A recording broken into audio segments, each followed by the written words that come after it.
How's it going, everybody? I'm Josh. And I'm Austin. And we're Elder Drunken Highlander, and we're coming to you with a deck tech this time for, Big Green Gun. Yeah. Damn!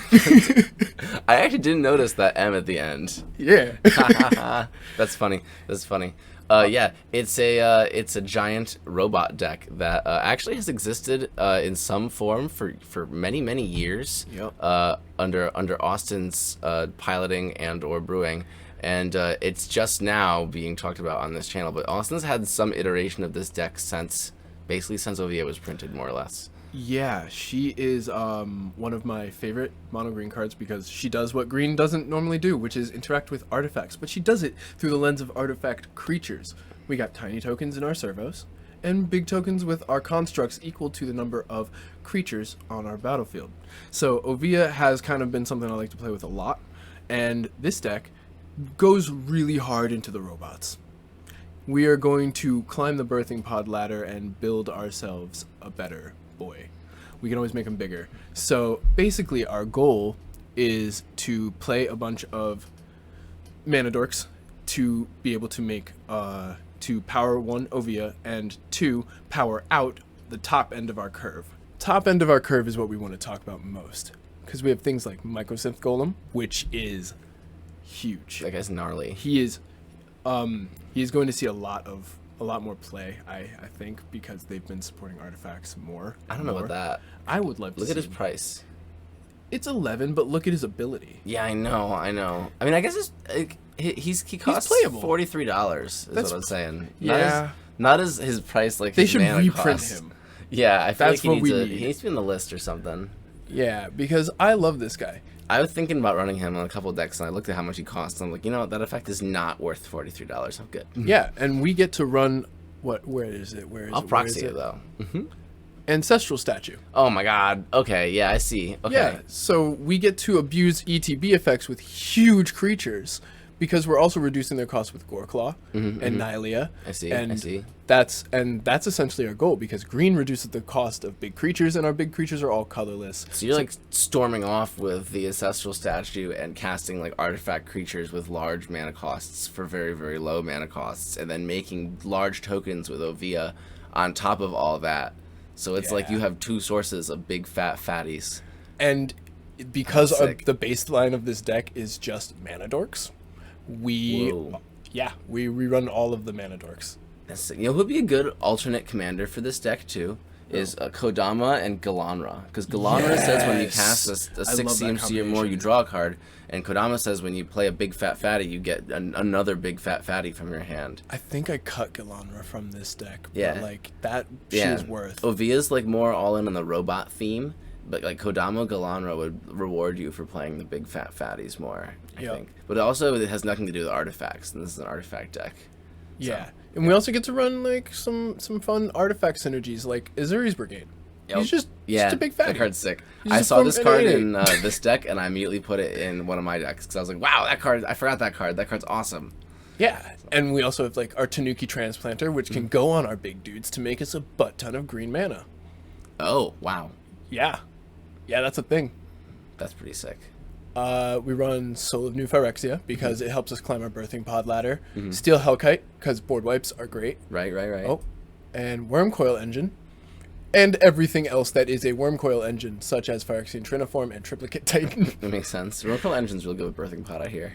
Yeah, I heard that too. Yeah. Ironclaw Crusher's fucking hilarious. And because we make tokens, and as you've seen, a lot of our artifacts when they die make tokens. We run Parallel Lives, Greater Good, and Cream the Crop. I see. So we get a lot of value. And our tiny tokens can become mana dorks with Cryptolith Rights. Yeah. And then you're also on KCI, right? Do I? Are you on KCI? I don't think I'm on KCI. I should be on KCI probably. But we are on Oh no, you're on Greater Good. That's your sack outlet. Yeah. We also have things like Esseka's Chariot, which doubles our big tokens. 1,000 Year Elixir. And just like good shit, just like really the Great good. Henge, Monster Manual. The Great Henge actually like lets that Ancestral Statue loop make work. Oh, Retrofit Foundry is this stupid. fucking thing. I That hate thing those goes in cards every so much. Oviya deck ever. It's so Every good. Oviya deck ever should run Retrofit Foundry because you can have both of them turn 1. Liquid Metal Torque, secret, really good removal spell in green decks. Yep. Yeah. It says destroy target planeswalker. It says turn something into something that I can naturalize. Yeah. Yeah. You also have the combo with Greater Good, Metalwork Colossus, Parallel Lives, and Ashaya. Ashaya. Yeah, that was a nice tech that Josh And added wait, today. where's the last card? Tireless Provisioner. So I'll put the cards up on the Yeah, screen yeah. because it's like a 6-card combo. So if you have Tireless Provisioner, Ashaya, Metalwork Colossus, Parallel Lives, and Greater Good all on the battlefield, then you can sacrifice the Metalwork Colossus to Greater Good to draw 11, discard 3. Then you sacrifice 2 artifacts to return it to the battlefield. Because Ashaya makes it a land, it'll trigger Tireless Provisioner, which makes 2 treasures because of Parallel Lives. Then you sacrifice it again, draw 11, discard 3, sacrifice your 2 treasures, and do it again. And then you draw your whole deck for some reason. Easy peasy. Yeah. Why is it in here? Because all the cards are individually good on their own. Ashaya makes your tokens tap for mana, and all your other creatures tap for mana. And, like Tireless Provisioner is just really fucking sweet in artifact decks and also in decks that play lands, which is every deck. Yep. Literally every deck. Gotta love high synergy decks. Yeah, so just all the cards are really good on their own. And so they just it's work. like, coincidentally, we have this 5-card infinite that doesn't win the game, which is classic Elder Drunken Highlander shit, honestly. Classic. It's like, How do you even win the game off of drawing your whole deck with this deck? I don't think you can. Your stuff costs too much mana. yeah, no, you just drop it on the board and you hope that you don't die to like somebody making you draw a card. What you do is you demonstrate the loop once and then say, I can do this as many times as I want to draw my deck. And then you wait to see if they scoop it up. And when they start to scoop it up, you say, wait. But I don't have any way to kill anyone, so I'm just doing it once. And then they laugh at you, and then you pass your turn, and it's funny. Gotta love it. God, Casual Commander is the best. It's performance art. It really is.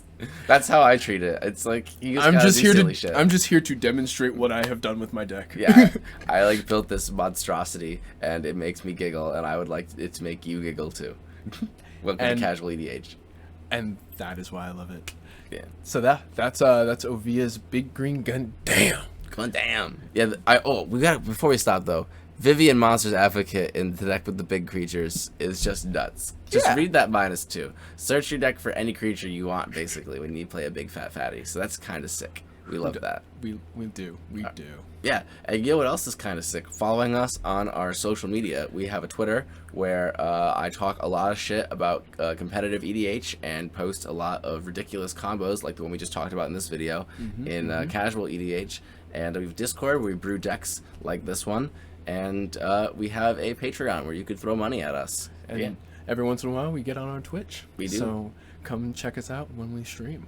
Indeed. And also like, subscribe, share if you want. These videos are really just passion projects for us, and we love giving them to you. Heck yeah, we do it for fun. We really do it for fun. So we'd appreciate you guys also saying that you like it. Yeah. Spread the word. Thank you all for watching. And remember, untap, upkeep, drink. Stay frosty, my friends. Stay janky, my frosty. friends. What is? We're Call of Duty streamers now.